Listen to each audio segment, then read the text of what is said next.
Broadcast.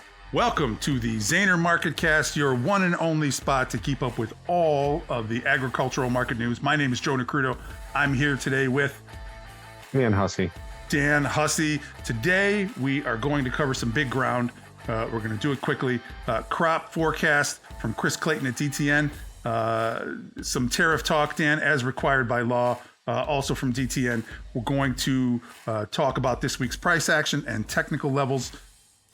Going to wrap up with a quick look at a strategy for re-ownership in corn. Dan, before we get started, we want to let everybody know if you're interested in hearing about grain market movements and strategies or price action daily, you can sign up for our Ag Hedge Hotline hosted by expert market strategist Ted Seifert. Totally free. Gives you the chance to connect with us personally if you have any specific questions about the markets or agricultural commodities in general. If you're interested in learning more about how this price action works and how to make it work for you, it is a perfect way to take a first step. Link in the description below to find the sign up for that. Totally free, zero commitment. Dan, I have to know, I've been so jealous all week. How was Commodity Classic? It was great. We got to have a lot of great discussions. We really used the time, obviously, outside of just getting to know new producers and what have you. It was great to see some fellows that stopped by the booth, that seen us here on social media. But we really used the time to try to get a good, narrative and discussion going with guys about where they are, not only in their own marketing plans this year, but what they're thinking. Because, this is one of those rare instances where we've had such an early run up in prices for the year where it was apparent, and anecdotally, we saw and heard on almost every breakaway session, we had guys throwing their hands up to answer these questions, which were, how far sold are you? 50% or more, keep your hand up. 75% or more, keep your hands up. And I kid you not, the majority of people were at least 50 to 75% sold on old crop, which I think, really, attributes to some of the bearish attitude we've got on social media. You got guys that are anecdotally or have sold, and so they're obviously not going to root for the bull until they've had that chance of reownership, which I know later in the forecast we'll walk you through some reownership strategies for corn that we might think well in maybe this type of market environment. But with that being said, we had a great time at Commodity Classic. I thought it was a pretty good success. Even got some bowling in while we were in Denver. But next year, really looking forward to San Antonio. So set your calendars for that first week of March next year, everybody. Join us at Commodity Classic 2026, and we'll be going back to our favorite location in San Antonio, Texas. San Antonio. I'm excited for that one. That is no joke. Dan, I'm going to jump right into these stories, if that's okay with you. USDA forecast record corn crop, larger soybean crop for 25-26. Chris Clayton from DTN. USDA forecast farmers will produce a record corn crop in 2025 and 2026 at 15.58 billion bushels, while soybean production will also increase slightly to 4.37 billion bushels despite lower planted soybean acres. USDA estimates farmers will plant 94 million acres of corn, up 3.4 million from 24-25, while bean planted acres are forecast at 84 million, down 3.1 million. For corn, if the numbers hold, both production and yields would be record. USDA lowered corn export forecast 50 million bushels to 2.4 billion bushels. USDA lowered corn export lowered the corn export forecast. That's interesting because we're exporting the heck out of corn, right? To all destinations except China, I saw today from Karen Braun. Ending stocks expected to be higher for the 2025-2026 crop at 1.965 billion bushels, putting the stocks to use ratio at 12.9%. Ending stocks for the 24-25 crop called for 1.54. This is a number that we're looking for on Tuesday's WASDE, I think, Dan. 1.54 billion bushels. The average corn price will be lower with higher production, with USDA forecasting a $4.20 per bushel price, down 15 cents from the 24-25 marketing year. USDA estimates farmers will plant 84 million acres of beans, down 3.1, but yield would rise to 52.5, up 1.8 bushel per acre. That puts production at 4.37 billion bushels, up 4 million bushels from the 4.366 for 24-25. Exports called to be called to increase 40 million bushels to 1.865 for the 2025 marketing year. That puts total use at 4.45 billion bushels, up 101 million bushels for the year. Ending stocks are expected to come in lower 25-26 at 320 million bushels, down 60 million bushels from 24-25. Average cash price said to be $10 a bushel, down 10 cents from 24-25. In his speech Thursday, USDA chief economist Seth Meyer said margins for crop producers remain tight. No kidding. Recent bounce in corn prices adds a little more incentive to shift acreage to corn over beans. The corn to bean price ratio is about as favorable as it has been in several years. He said input prices have remained higher. Meyer noted, and this is going to put more pressure on producers, especially those who cash rent in high production states. USDA has forecast higher net farm income for 2025, but only because of the $30 billion in disaster and economic aid that was passed by Congress last December, and will help producers. Otherwise, overall net cash income remains flat. That's very interesting. Yeah, and I think when we talk these big acreage numbers, it's interesting how arguably bearish, right, the market got without a single seed being put in the ground, right? Okay, we had a great run up into the early spring, not even spring, during the last part of winter here. We're starting to go into that cycle of talking about production now, right? The acreage estimates are coming out, and we've taken it, proverbially on the chin, with the exception of the last couple of days of price action, which, it makes me wonder, have we seen the biggest production numbers out of the USDA with 94 million acres corn, 181, particularly for corn, with 181 yields? These are huge production numbers, and we haven't even put seed in the ground yet. So, I think we're setting ourselves up this year to maybe even walk back on those numbers if the USDA wants to. And arguably they had really good prices to put out a number like that without really, breaking the market any further. So the fact that we have been here before. Exactly. And the fact that we've popped up here off the lows after these types of estimates and after that commodity classic woe that we usually get this time of year, it's just the optimistic that, the market might be, supported in finding demand down here. We will see.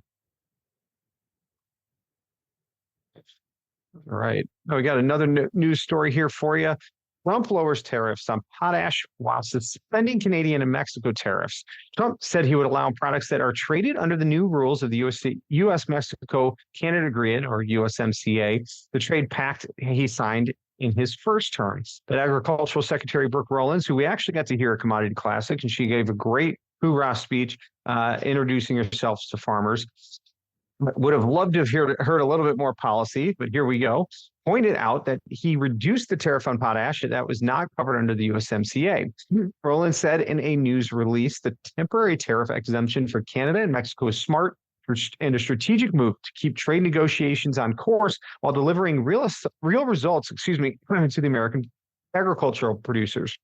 Rollins pressed on Canada, the number 2 market for U.S. agricultural goods last year, at $28.3 billion to further open its markets. The U.S. exports roughly $1.14 billion in dairy products to Canada alone in 2024, making it the second largest after only Mexico. Since 2017, dairy exports to Canada are up nearly $700 million annually, according to the USDA Foreign Agricultural Services. Canadian officials maintain that the initial tariffs they put in place on Tuesday on 21 billion products. Canada is, however, maintaining their tariffs. Trudeau on Thursday said he expects Canada and the U.S. would be in a trade war for the foreseeable future, which is really sad considering the U.S. counterparts are looking to end that. The Wall Street Journal reported that Trump and Trudeau had a heated phone call on Thursday in which Trump complained about Canadian farm imports such as dairy products, and American Farm Bureau Federation President Zippy Duvall said in a news release, the Farm Bureau appreciates President Trump for delaying tariffs on imports from Mexico and Canada for another month. The pause will ensure farmers and ranchers can continue to export American agricultural goods to both countries without fear of retaliatory tariffs. We encourage the administration to continue working toward the permanently resolving issue with Mexico and Canada to preserve the important markets and ensure farmers have access to the supplies they need to keep America's pantry stocked. So there we go. Yep, we're kicking the can down the road for another month here on the Trump on American side of tariffs, which is a good good, and like Brooke Rowan said, a good strategic move. I don't think anyone can argue that. I looked up today, Dan, and April live cattle were up like 355. That is correct. Glanced twice at the chart. At the end of the day, I noticed that we had opened the week at 192.72 and a half. The high was like 2 even 95. Low was 189.50. And last trade I saw was like 2 even 27 and a half. That was up 762 and a half on the week.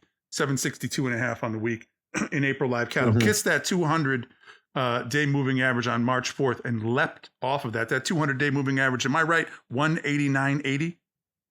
Wrong chart over there. So let me get in front of me. That's here. Okay. Big up, big But I think that volume sounds right. on the rejection of the of further downside price action once we hit that 189.80, and then big volume today on what would be a breakout. Like that kind of price action looks like breakout, except there's not really anything in the way. And so, right, you just have the prior all-time high, and you're absolutely right. It was 189.80 at the 200-day. We went right through the 100-day as if nothing was there. Yesterday's close, we held above the 55 and 18-day moving averages. So it's like we dipped below them, we got back above, and then today's that explosive pop higher on volume, just as you said. And what do you have? But until you get back to all-time highs, I mean, nothing in the way of these charts going higher. I mean, technically, that chart has all of a sudden become above reproach. I mean, you look at that chart, and it's funny. This is another example of how the entire tenor of a market can change in just a matter of days. As we were headed for that 200-day, you think this is never going to be good again. And then all of a sudden, bam, up we go. And I would comment that, the levels we held were like, that old summertime top that we tried so hard to break out of until basically the end of the year, right? And then finally you broke out of it. We really, from a technical perspective, the entire decline from that 207 top down to the 189 was just back and filling the test old resistance now with support right into the 200-day. So pretty technical look from where we bounced.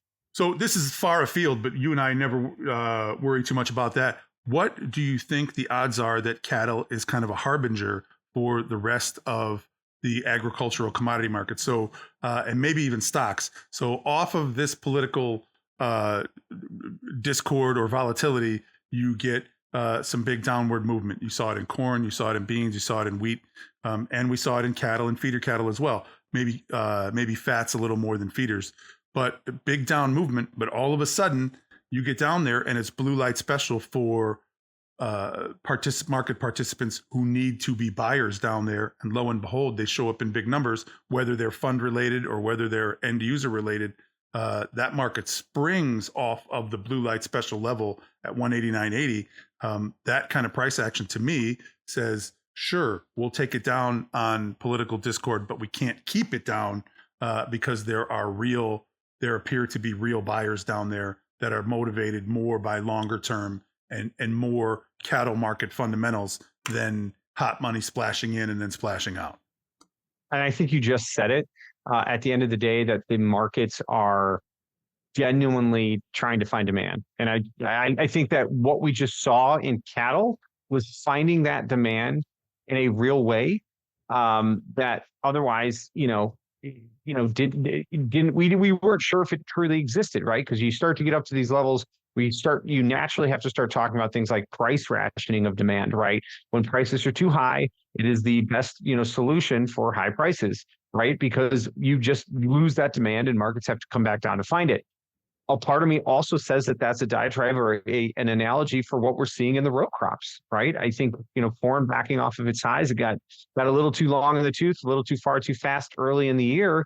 Funds have gotten really long, but an interesting note from Commodity Classic, and the shout out to Karen Braun for talking about this data point in her big address to the Commodity Classic constituents. Anyway, she pointed out that I think 6 or 8, I forget how many times it was in the last couple decades where funds have gotten this long corn. Historically, when we get this long corn this early, 300,000 plus, within 25-30% of the biggest, longs ever, this early, 6 months from now in June, July, August, we're still bullish on the crop and the market's still heading higher.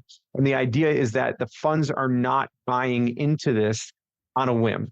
right? The long that we saw early this year, there's a reason for it. And when you look at um, the global balance sheet for corn being the tightest it's been in 20 years, taking Chinese stockpile of corn out of the equation, we have the tightest stock to use ratio for corn in like 2 decades. That's not nothing. There's a reason that there's corn demand, and I think we've had to come back down to find it. You see strong export numbers. You see the chart holding up here and now clamoring back above 200-day moving averages and major technical levels. Even soybeans, I think, had to come down and test that $10 threshold to make sure we wanted to stay above it. So while cattle did it themselves, I think it's a precursor to what we might be seeing going on in the row crops too, with having to come back down, test that bigger level, find that bigger demand, and we'll go from there. Let's bring it back to the feeders. Open the week 273.25 high. These are April feeders.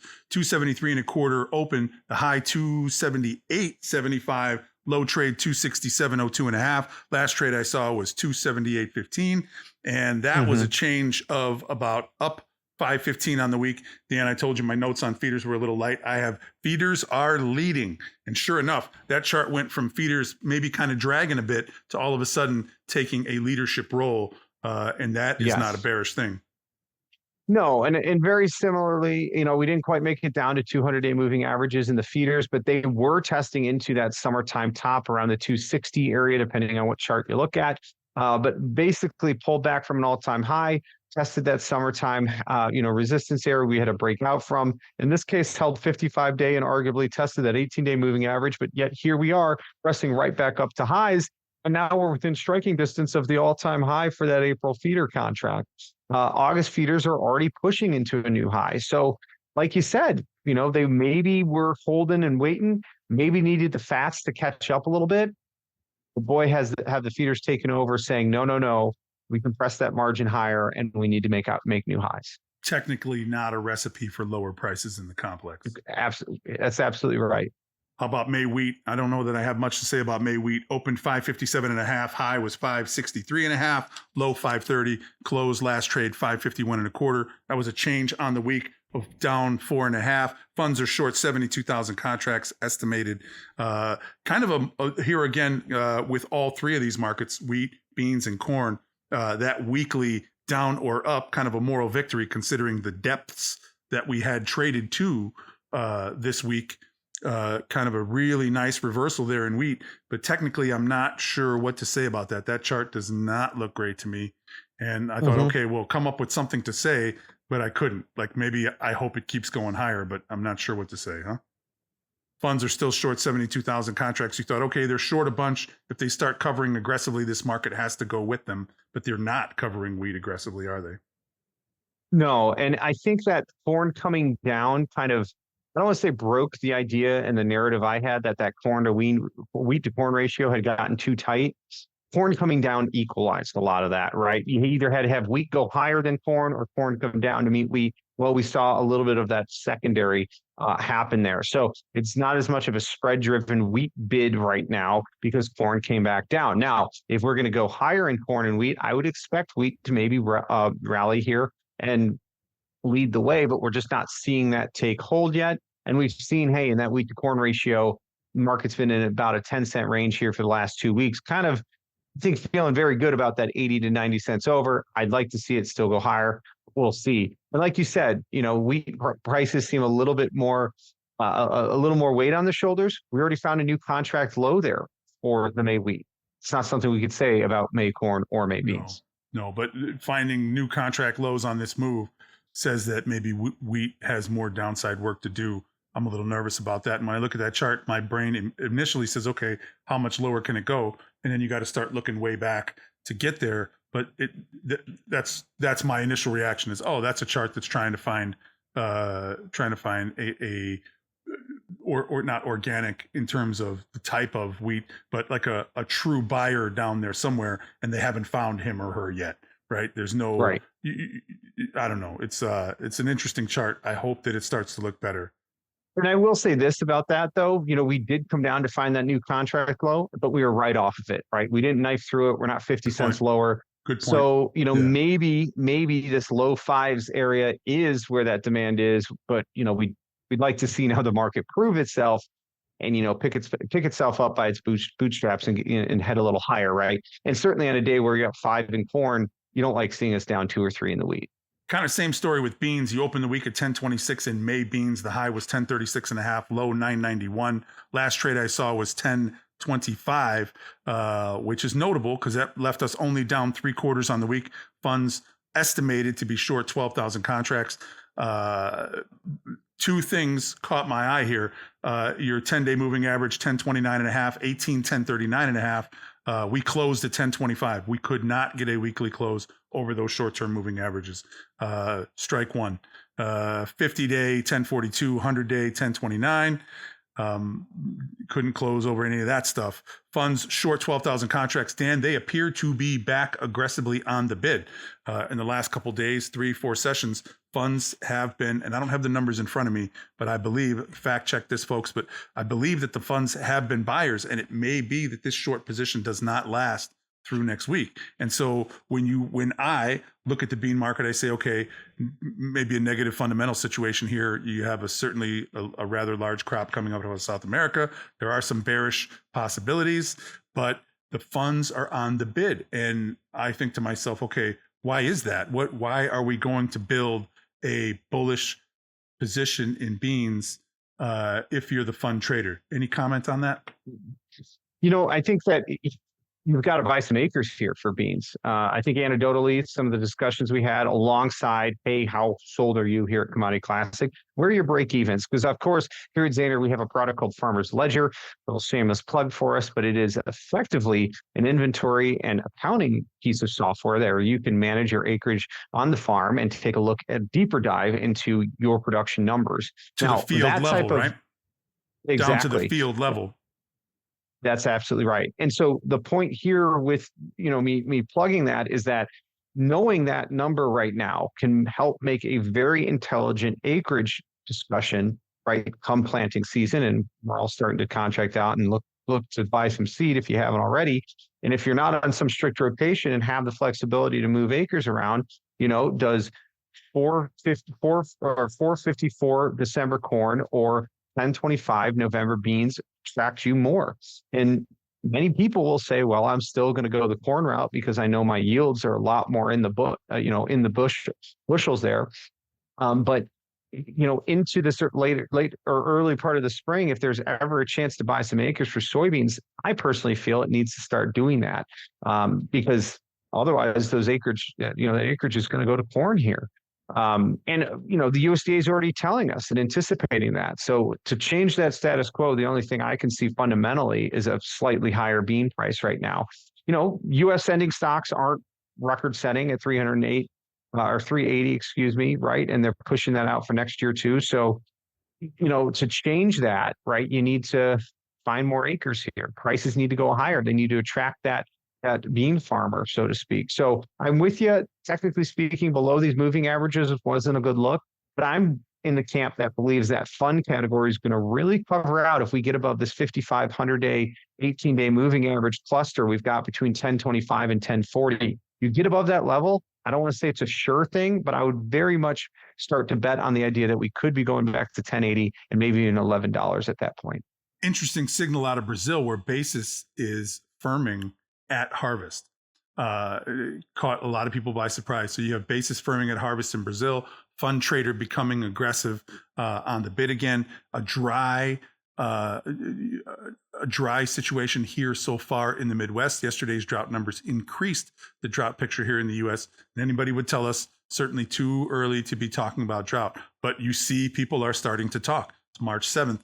And so this year we may be testing the theory that you plant in the dust and your bins will bust, right? And so there are some nascent, there are some early bullish arguments beginning to bubble here, and that fund position and that Brazilian bump in basis are two maybe early signals, huh?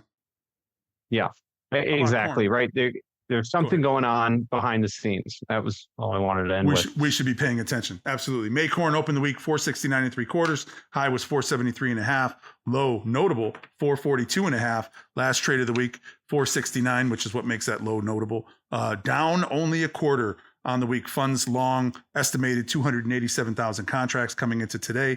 The underneath 200, 456 and a quarter, 100, 463 and a half. We closed over both of those. The above 10-day at 473 did not close over that. 18-day 488 and a half, 50-day 486, that 469 kind of knocking on the door. But interesting, Dan, the thing that caught my eye, tell me what you think about this. Big volume on the turn up from 442 and a half. Yes. Your end users were down there waiting with both hands turned palm in near that 442 and a half. And folks jumped in and we never really looked back. I mean, that's a rather large jump from that 442 and a half, don't you think? It is. And it's funny. We were having talks with guys at Commodity Classic specifically about this chart in corn. Oh my gosh, Dan, are we at a low? And that would have been on March 3rd, right? I was having a discussion with a gentleman. We were closing the day right on that 200-day moving average, right on that upward sloping trend line from the lows, the contract low.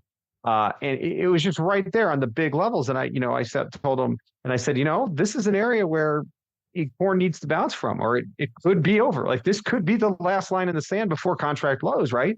And sure enough, next day we went down through the level, almost punished the guy who bought it at those big levels, right? To then the following day close right back above, and here now pushing back above that 200-day and now the 100-day moving average.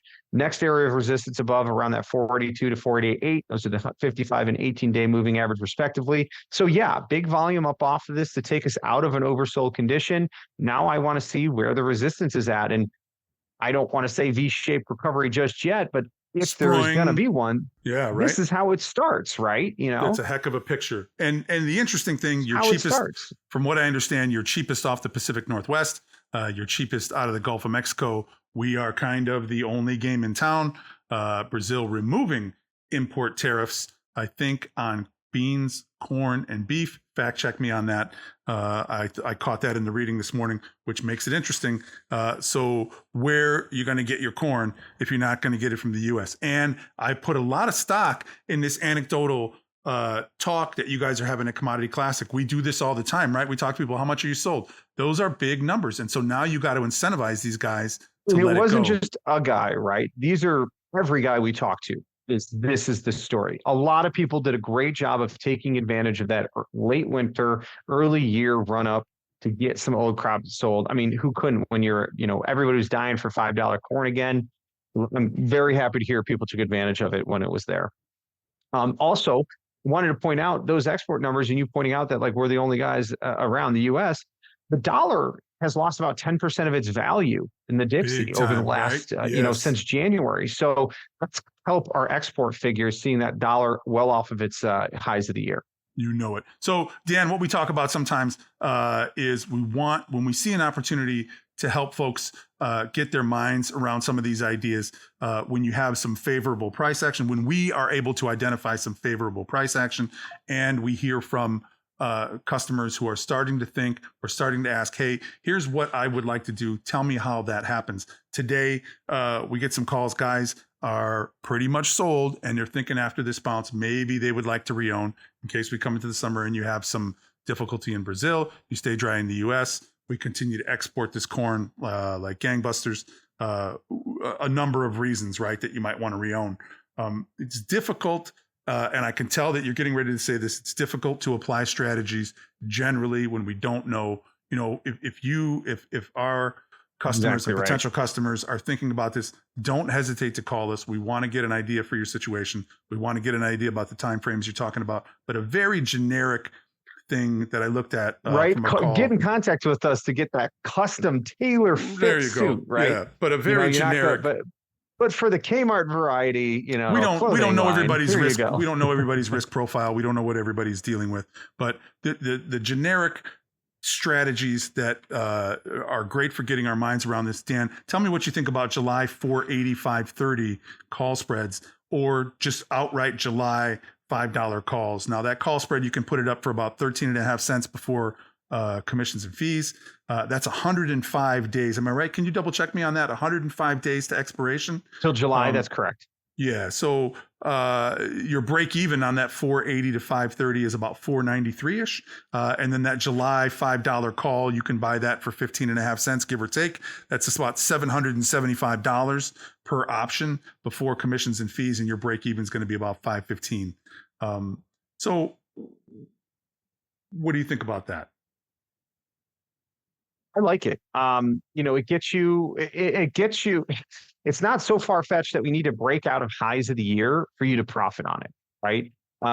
You've got the bulk of that strategy entering into, profitability very soon.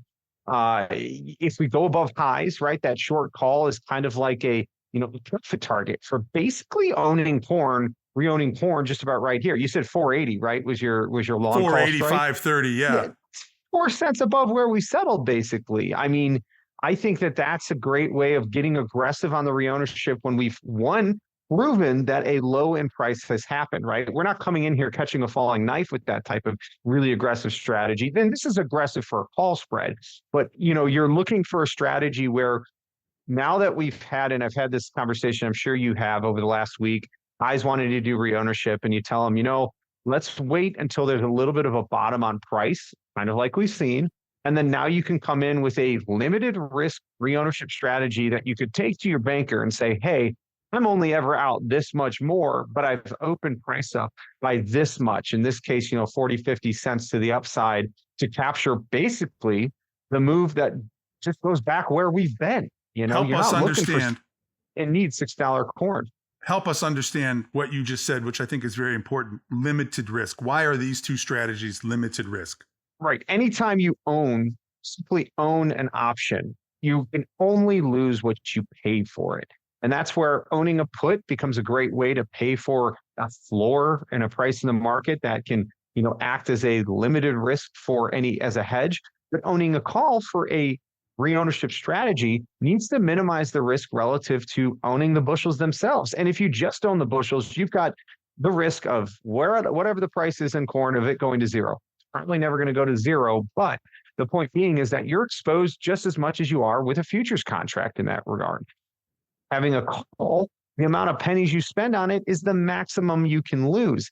And that's how you turn that unlimited, in theory, risk of owning bushels into limited risk on your balance sheet while still maintaining the potential for upside. And that's the type of strategy for ownership we're always going to talk about, because the whole idea is to reduce your risk while maintaining some upside potential. All spreads work the same way.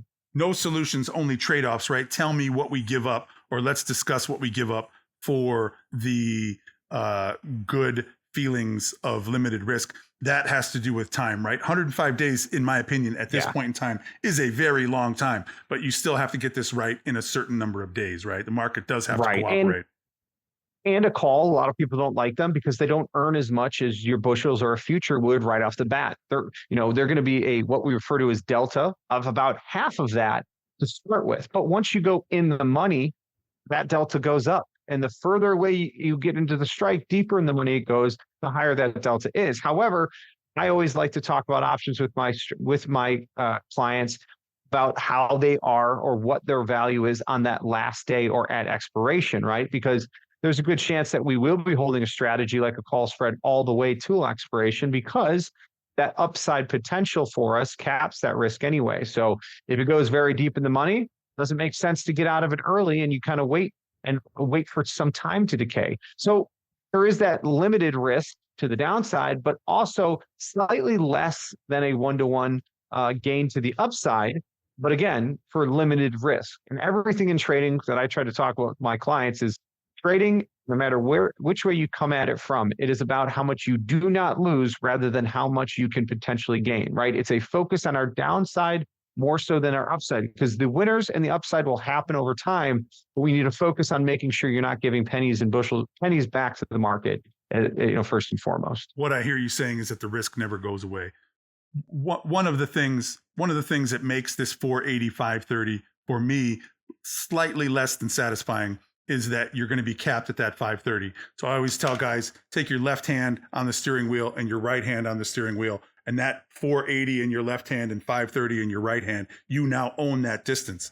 But one of the challenges with options that have 105 days to expiration is that if we get right next Tuesday, if we're trading 465, they're not going to give you all of that money. They're not going to give you that 50-cent spread right away. And you're going to be kind of not trapped in the spread, but you're going to be waiting for that spread to sort of fill out and get you the distance between the left hand and the right hand, the full 50 cents. They might give you 38 cents. They might give you 42 cents. You may have to wait to get the full 50. To me, that's a great problem to have, right?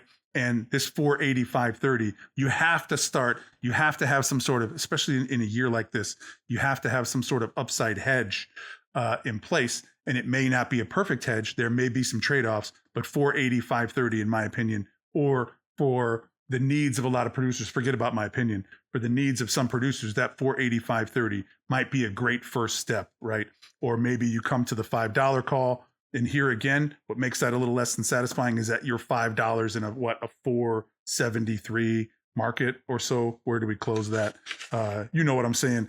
You're a little bit out of the money. Now you're not capped, but the market is going to have to travel some distance. As a matter of fact, it's going to have to get to 515 July before you have broken even and start to benefit on that option. So there are certainly some trade-offs, but when protecting the upside, I don't know if you can make it perfect. You don't want perfect to be the enemy of having the hedge in place, right?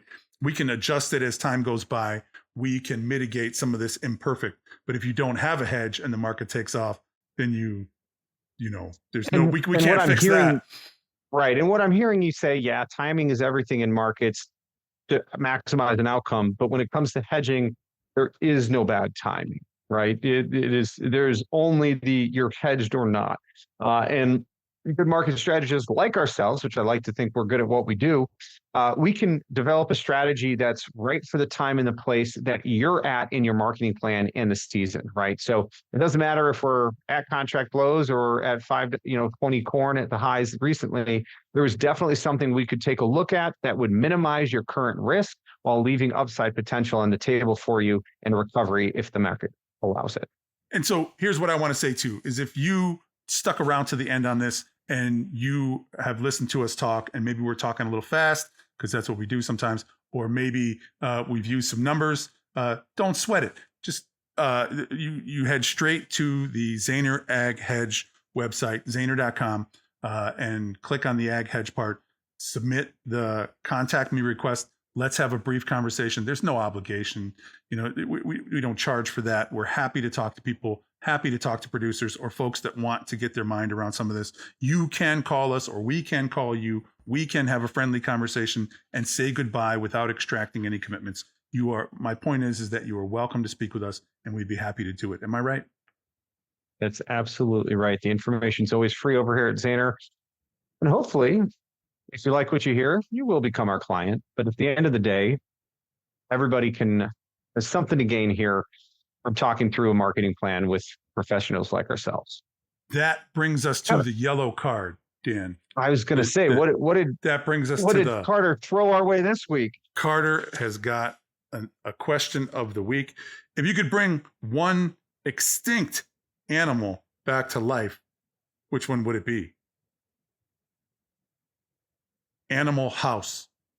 That's what I would bring back from the movie Animal House. Does that count? I can't think of one extinct animal. I went to Catholic school. We didn't really do a lot of math or animal things. Or talk about Darwinism. Yeah, we didn't talk about Darwin. Yeah, we didn't talk about animals too much. I don't know. I don't know what to say about that. I'd say some dinosaur, but I've seen Jurassic Park. I know how that movie ends. So they're bringing them back, right? They're bringing back some woolly mammoths. Is that what's happening? Actually, I do think I had heard that they have the genetic material to do that, and birth it from a modern elephant. They're not that far off. We got to be careful playing. Right. Yeah, it should be no problem playing with that. God. No, I'd love to see a saber-toothed tiger or like a giant sloth. Like they had these giant sloths that roamed all over North America. They're the size bigger than bear, like grizzly and polar bears. I think one of those would be pretty cool to see. I don't know. You ever see a tiger up close? Other than at the zoo, where we're not that far away, right? Within 10 feet, not not up to touch one or pet one like you can get, or pet one. Yeah, you're out on African or Indian safari. It's like petting tigers, I'm sure. But yeah. Mike Tyson's out there. You go. There's a zoo in Indiana, and it's kind of a, it's a humble zoo, and they have tigers in these big, like, kind of chain link fence areas, but there's like a shrub between you and the chain link fence, and so the tigers can kind of come up and stand up in the cage. And man, like, I never, you get that close to a tiger and you think, yeah, I'm cool with this. I'm cool with this chain link fence, because it just does not look like a cool thing to just be hanging out with tigers. Who are those guys that got smacked around? The trainer guys that used to live in Vegas, right? Didn't they get roughed up by the tigers? Did one of them get? Oh, what were their names? The magicians. Yeah, I think so. I can't remember. I don't know. I guess I really didn't have an answer for this question. I have to somebody study out there does. Yeah. If you can remember who those Vegas magicians are, leave it in the likes and comments below. Or if you've got a favorite extinct animal. I think my answer to this question, Dan, is I really like sausage and pepperoni, extra sauce and onions and green pepper on my pizza. That's, if that was the question of the week, what's your favorite pizza? I kind of like, I like that a lot. Maybe thanks for listening to this. Maybe Carter can edit the question. You know what I mean? Maybe, I don't know. What kind of pizza do you like? I'm a pepperoni man myself. I keep it simple, stupid. Well, thanks for listening to the Zaner Marketcast today. If you need more because you just can't get enough of us, follow us on Facebook and at Zaner Ag Hedge, on Twitter and LinkedIn at the Zaner Group.